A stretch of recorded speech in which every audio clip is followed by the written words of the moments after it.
그동안 제시되어 왔던 교회 성장의 원리와 방법들이 성경의 기초를 제대로 살리지 못하고 성경대로 지시를 받지 못했다고 하는 평가가 나온 게 사실입니다. 앞으로 우리가 이 교회 성장에 대한 학문을 보면서 새로운 방안을 제시하고 또 성장하는 그 건강한 롤 모델 교회들을 통해서 새로운 희망을 갖기를 기대해 봅니다. 그렇다면 교회 성장이란 무엇일까요?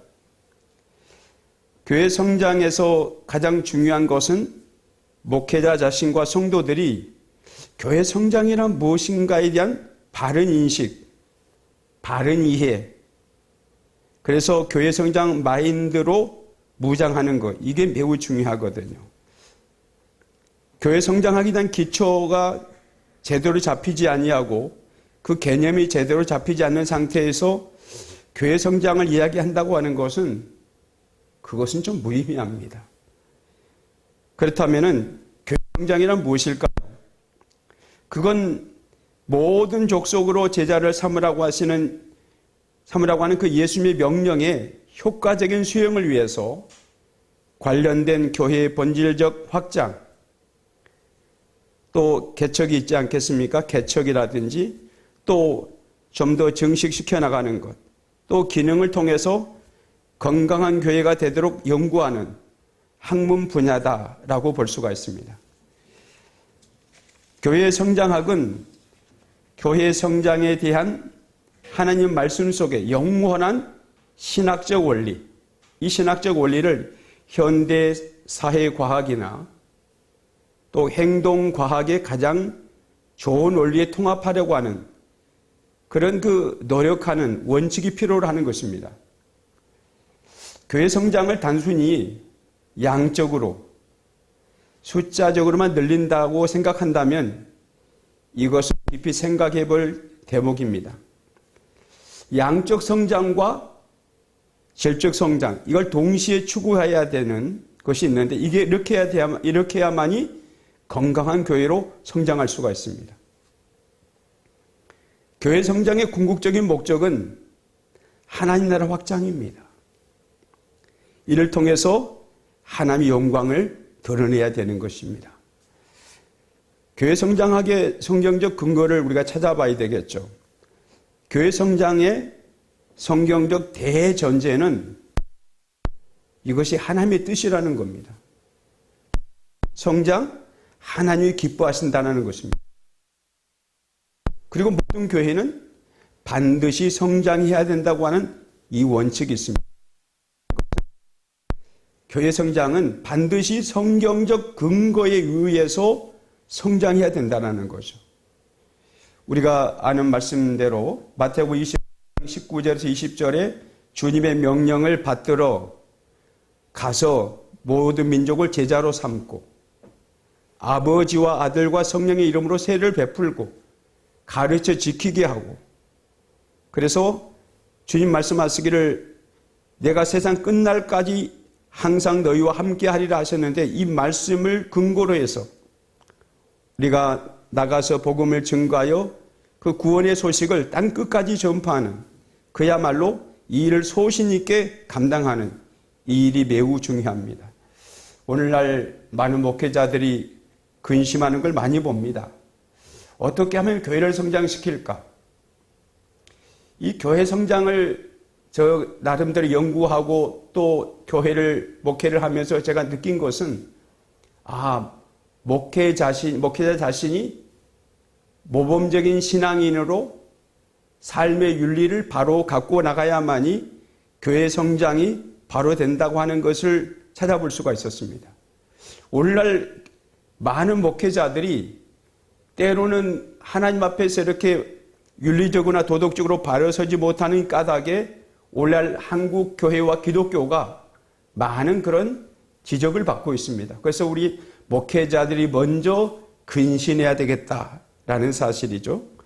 하나님께서 교회가 성장되기를 원하시는 바, 이 교회 성장은 하나님 그분의 구원의 계획과 역사 안에서 이루어지게 된 것을 알 수가 있습니다. 따라서 교회 성장은 성령님의 도우시는 강한 역사 가운데 큰 임무를 위탁받은 인간의 행위를 통해서 이루어진다는 것이죠. 다시 말씀드리면 목회자 자신이 얼마나 사명을 갖고 일하느냐, 얼마나 열심히 뛰느냐, 영혼 사랑을 얼마나 뜨겁게 하느냐, 이것이 매우 중요합니다. 외친다고만 되는 건 아닙니다. 나가서 복음을 증거하고 실행하고 교인들과 함께 이렇게 한 마음이 돼서 영혼 사랑을 통해서 교회를 성장시키고자 하는 그 열망이 뜨거워야 된다는 것이죠. 우리는 교회 성장을 논함에 있어서 교회 성장에 관한 클리닉을 나름대로 해봐야 합니다. 왜 교회 성장이 안 될까? 성장이 되다가 왜 멈출까? 그래서 자신의 목회 상황, 개인의 영성관리, 윤리관, 도덕관, 환경 등을 반성적 지혜를 가지고 평가해 봐야 된다는 것입니다. 여기에서 몇 가지 인식해야 하는 것들이 있습니다. 첫째, 교회 성장의 원리를 제공받아야 됩니다. 교회 성장 원리가 있습니다. 교회 성장의 원리라고 하는 것은 교회 성장에 공헌하는 널리 알려진 사실을 말하는데요. 서두에서 잠시 말씀드렸습니다마는 사회과학, 행동과학, 이것에 대한 선이해가 있어야 되는 것입니다. 그 인간의 행동을 연구하고 사회에 대한 여러 현상을 잘 파악해야 되는 것이죠. 그래서 교회 성장의 개념과 마인드를 확실히 구축할 필요가 있습니다. 두 번째는 교회 성장의 관점에서 교회를 평가하는 기회를 가지는 것이 중요합니다. 많은 목사님들이 교회 목회에 대한 것 지적받는 거 매우 싫어합니다. 하지만은 미국의 목사님들을 잠깐 보면요, 그분들은 평가, 객관적인 평가를 매우 중시합니다. 그래서 이 객관적인 평가를 통해서 다시 한번 목회에 대해서 생각해보고 돌아보는 것이 중요한 것이죠. 성장 부진의 이유를 냉정하게 평가하고 그 이후에 성장의 모색을 하되 새로운 방법을 새롭게 모색해 보는 것입니다.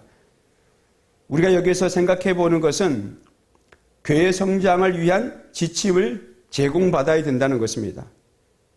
격려받아야만이 다시 비전이 생기는 것이죠.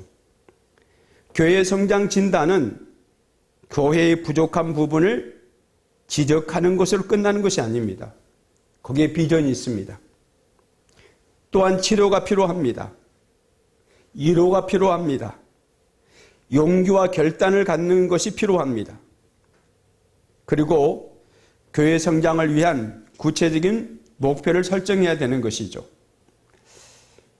목회하다 보면은 너무 바쁘게 돌아가다 보니까요, 목표가 흐려질 때가 있습니다. 하지만은 목회에 대한 확실한 목표를 가져야 되는 것이죠. 다시 수립해야 됩니다. 다시 점검해야 됩니다.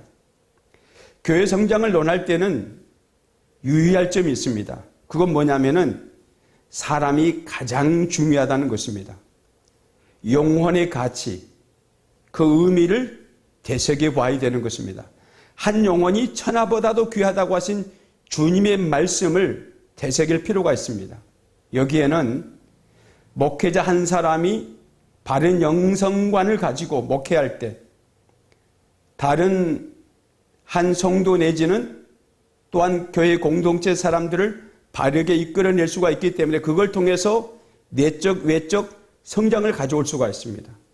아무리 숫자적으로 이렇게 교회를 성장시켰다 할지라도 이게 목회자 자신이 영성이 바로 되지 않아서 이제 모든 윤리관이 흩어지면은 내적, 외적 성장이 멈출 수가 있고 또 나아가서는 그게 흩어질 우려가 있습니다. 그래서 우리는 바른 영성관을 가지고 바른 목회관을 가지고 나가야 된다라는 것을 말씀드립니다. 교회 성장에 대한 의미를 좀 더 구체적으로 볼 필요가 있습니다. 교회 성장에는 교회 수와 교인의 숫자적인 증가라고 하는 개념이 반드시 포함되죠. 그렇지만은 이 숫자는 바로 사람인 것입니다. 숫자가 중요하기 때문에 숫자를 세는 것이 아니라 사람이 중요하기 때문에 그렇습니다. 교회 성장에서 양과 질은 둘 중에 선택이 아니라 필수라는 것이죠. 그래서 첫째 수적인 증가이고, 둘째는 교회의 개척이고, 셋째는 과학적 체계다, 이렇게 설명을 했습니다. 교회 성장이라고 하는 것은 예수 그리스도와 아직 아무런 개인적인 관계를 가지고 있지 않는 사람들로 하여금 그들과 더불어 교제를 가지도록 해주고, 교회의 책임성 있는 그런 의무를 교인들에게 심어주면서 교회에 대한 그 성장에 대한 개념을 바로 심어주면서 영혼 사랑을 하도록 충분하게 가르치라는 것입니다. 그것이 바로 도널드 맥거라 목사님도 그런 이야기를 합니다마는, 성장이라고 했을 때 사도행전에서 나오는 교회 성장의 비결을 반드시 여쭤봐라, 이렇게 이야기합니다. 그것은 스스로 물어보라는 것이죠. 그래서 교회 성장을 사도행전에 많이 나와 있기 때문에 그 교회 성장을 좀 더 접목시키라는 것입니다. 사도행전에는 성숙을 향한 1호의 성장이 있습니다. 말씀을 통해서, 예배를 통해서 성찬과 기도와, 즉 영성으로 교회의 영적 성장 혹은 질적 성장을 가져오는 것입니다. 이 공동체 안에서 함께 성장하는 게 있습니다. 믿는 자들끼리 서로 연합하고 하나 되는 내적 성장인 것이죠. 오늘 한국 교회에 하나 되는 것이 매우 중요합니다. 연합되는 것이 매우 중요합니다. 교우 간에 하나 되고 연합되는 이걸 통해서 교회가 좀 더 견고히 세워져 가고 말씀과 성령으로 세워져 가는데, 교인들이 연합하는 것, 또 목사와 성도들 간의 연합 매우 중요합니다. 그 다음에 성장이라고 하는 것은 밖으로의 봉사를 통한 성장도 있습니다. 어떤 교회에서는 봉사부가 견고하죠. 그 봉사를 통해서 많은 불신자들을 교회에 데리고 올 수 있습니다. 세상으로부터 인정받고 칭찬받는, 그래서 외적 성장을 가져오게 되는 것입니다. 숫자적인 성장 매우 중요합니다. 영적, 내적 성장과 결과적인 그런 성장의 열매를 가져올 수가 있습니다. 바울 사도가 이 옥중서신에서 영적 성장에 대한 기능과 역할을 이야기했는데요. 이 에베소서 4장에서는 말씀을 전하거나 말씀으로 양육하거나 가르치는 은사를 가진 자, 다시 말하자면 복음 전하는 자, 목사와 교사들을 강조하고 있습니다. 그 이유는 주님의 교회가 하나님의 계획대로 성장해 가고 그 기능과 역할을 다하는 영적 공동체가 되기 위해서는 말씀을 바로 전하고 먹이고 가르치는 것이 중요하다. 다시 말하자면 캐리그마적 선포의 기능을 말씀하고 있습니다. 자, 교회를 이끌어가고 목회하다 보면은 핵심 사역자가 중요하죠. 이 핵심 사역자들은 교회의 설립과 성장에 중요한 역할을 수행하는 자들인데, 이들이 교회 구성원을 온전케 함으로 인해서 그 지체들의 부름받은 구성원들과 함께 은사를 따라서 봉사일을 온전히 감당해 나가고, 그 결과 주님의 몸된 교회가 바로 세워져서 성장할 수 있음을 보여주고 있습니다. 다시 말하자면 교회가 가르치라는 것이죠. 가르치는 것이 곧 성장이다, 이런 말이 있습니다. 그래서 교회들이 성장하는 교회는 많이 가르칩니다. 제자 양육부터 시작해서 새가족 양육을 견고히 나가죠. 그러니까 뒤로 그물에 빠져나가는 성도가 매우 적습니다. 바로 가르치고 제자 훈련부터 시작해서 계속해서 가르치다 보면은 교회가 견고히 성장한다라는 것입니다.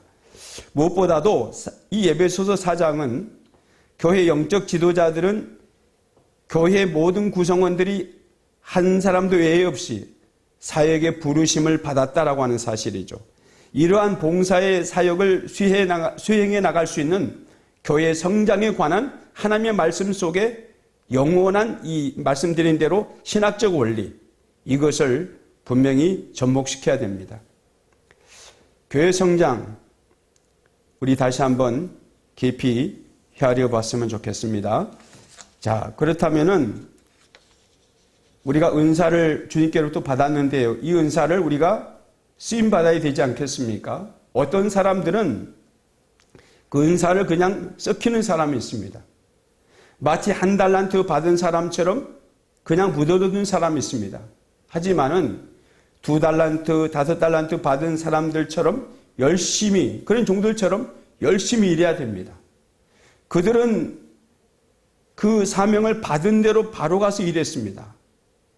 달란트에 대한 지시를 받은 대로 일했습니다. 성장하는 교회, 건강한 교회, 그 건강한 교회 표식은 모든 구성원들이 받은 은사와 능력을 분량에 따라서 능동적으로 사역에 참여하는 것을 볼 수가 있습니다. 에베소서 4장 15절 16절에 보면은 오직 사랑 안에서 그에게까지 자랄지니라 그랬습니다. 주님의 사랑이 필요합니다. 여기에서 보듯이 교회 성장은 엄밀히 말씀드리면 물량적 성장만이 아닙니다. 그리스도의 사랑 안에서 영적 성장을 의미하고 있습니다. 영적 성장이 나타나면은 양적 성장도 자동적으로 이루어지는 것입니다. 그러기에 교회 성장은 수의 개념이 아니라 새로운 영적 구조의 개념으로서 나타난다라는 사실이죠. 이 교회 성장의 대가인 피터 와그너 박사님은 누가복음 19장 10절을 인용해서 이렇게 말합니다. 교회 성장에서 하나님의 전반적인 목적은 구원받지 못한 세상 사람들을 구원시키는데 그 기초를 두고 있다는 것입니다. 자, 우리 한번 누가복음 19장 10절을 우리가 보겠는데요. 자, 여기 보면은 잃어버린 죄인을 찾는 일을 중시하셨습니다. 오늘날 우리 주위에 잃어버린 양이 얼마나 많은지 모릅니다. 다른 종교로 빠져나가는 사람들이 얼마나 많은지 모릅니다. 또한 코로나 이후에 집에서 쉬고 있는 영혼들이 너무나 많습니다. 그들은 처음에는 건사하게 옷을 차려입고 미디어를 통해서 예배를 드렸지만은 둘째 주가 되니까 그냥 허겁지겁 일어나서 예배 드리는 등 만등하는 등 그러다가 결국은 교회를 완전히 문 닫았습니다. 오지 않습니다. 그런 영혼들이 너무나 많습니다. 예수님은 잃어버린 죄인을 찾는 일을 중시하셨어요. 그렇기 때문에 최후에 하나님은 독생자를 보내셨습니다. 요한복음 3장 16절에 하나님이 세상을 이처럼 사랑하사 독생자를 주셨으니 이는 저를 믿는 자마다 멸망치 않고 영생을 얻게 하려 하심이니 라고 말씀하고 있지 않습니까? 여기에서 보듯이 하나님은 인간 구원을 원하시기 때문에 교회 성장도 자연스럽게 되기를 원하신다는 겁니다.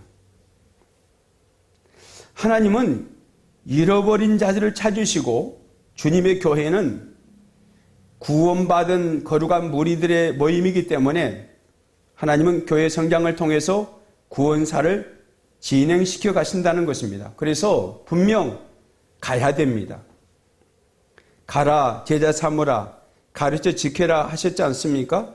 그래서 먼저 가는 게 중요합니다. 찾아가서 그 영혼을 향해서 사랑을 주고 사랑의 물을 주고 그 영혼을 아낌없이 사랑하는 걸 보여줘야 됩니다. 또 복음을 증거해야 됩니다. 제자 삼아야 됩니다. 가르쳐 지키게 해야 됩니다. 지킨다고 하는 것은 엄연히 하나님의 말씀대로 지키게 나가는 것이죠. 주님의 계명대로 살도록 만들어가는 것입니다. 이 점이 교회 성장의 동기를 부여하고 있습니다. 교회 성장의 과정은 사도행전의 초대교회를 통해서도 볼 수가 있는데요. 초대교회 성장은 성령의 강한 역사가 있었습니다. 오순절에 그 성령의 역사가 얼마나 강렬했습니까? 그때 사도들이 불같은 성령을 받고 변화됐습니다. 그리고 사도 베드로 같은 경우는 3,000명, 5,000명 회개시켰습니다. 성령의 강한 역사가 보니까 안진병도 일어났습니다. 디아스포라 현상이 일어났습니다. 빌립 집사도 복음을 전하여 많은 사람들을 변화시켰습니다. 초대교회 성장은 성령의 강한 역사와 능력 있는 지도자들, 베드로나 요한이나 또 야고보라든지 이런 지도자를 통해서 새롭게 변모를 이루었습니다. 또 열심히 쓰임받는 평신도들에 의해서 이루어졌음을 알 수가 있습니다. 우리 목회자도 마찬가지지만은 평신도들 하나님 앞에 쓰임받고자 하는 그런 열망이 좀 요즘 줄어들고 있습니다. 열망을 가지고 쓰임받도록 노력해야 되는 것이죠. 우리가 마태복음 16장 18절에 보면은 내가 내게 이르노니 너는 베드로라 내가 이 반석 위에 내 교회를 세우리니 음부의 권세가 이기지 못하리라 라는 말씀을 볼 수 있습니다. 따라서 교회는 성교의 터전 위에 세워졌기 때문에 교회가 이 사명을 다할 때만이 그 존재의 의미가 있는 것입니다. 그러므로 교회는 정체되어 있는 것이 아니라 복음의 확장을 위해서 쉬지 않고 움직여야 되는 것입니다. 꾸준히 노력해야 되는 것입니다. 그래서 움직여서 복음을 증거하고 또 가르치는 일에 열심히 움직여서 성장해 나가야 되는 것입니다. 바울은 말하지 않습니까? 사도 바울은 나는 심었고 아볼라는 물을 주었으되 자라게 하신 이는 하나님이시라 라고 말씀합니다. 우리가 열심히 복음을 심어야 됩니다. 그러면 성령님이 역사하십니다. 하나님께서 성장을 이루어 갔습니다. 이 말씀은 교회 성장에 있어서 그것이 양적이든 질적이든 또는 지리적, 영적이든 간에 하나님께서 일하신다는 사실을 우리에게 보여주고 있습니다. 목회자 한 사람이 믿음으로 하나님을 바로 섬기며 바른 목회상, 모범적인 신앙생활을 추구하다 보면은 교회는 하나님께서 축복하시는 것입니다. 또 지지해 주시는 것입니다. 너희는 먼저 그의 나라와 의를 구하라 하셨는데 이 말씀을 우리가 마음판에 깊이 새기셨으면 좋겠습니다. 잠깐 쉬었다 하겠습니다.